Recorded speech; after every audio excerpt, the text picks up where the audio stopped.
Shabbat Smart Controller for Flomate Mains Water Pressure Booster. This system is normally installed in a property where the mains water pressure is not strong enough and a pressure boost is required.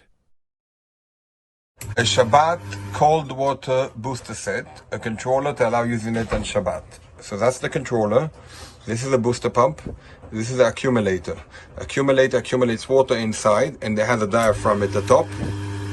The pressure pump pressures water into the accumulator, which then allows you to use it. We tested with this specific one.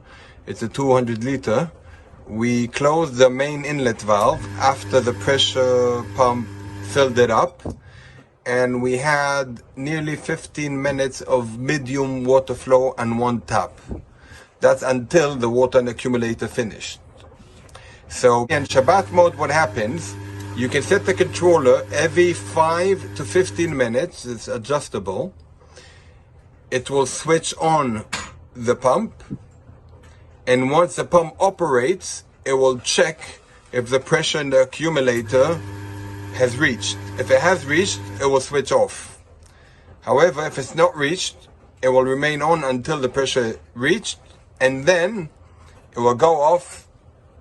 Wait for 5 to 15 minutes, however you set it, and we'll start again. We'll first switch on the pump.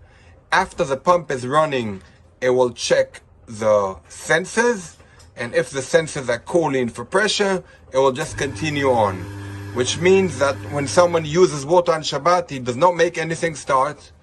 He only can cause that once it already works, it's not going to stop, which is Hamshachat Matzav on Shabbat, and can be done. At the moment, we put it on demonstration mode for commissioning, so we're doing it not every 5 to 15 minutes.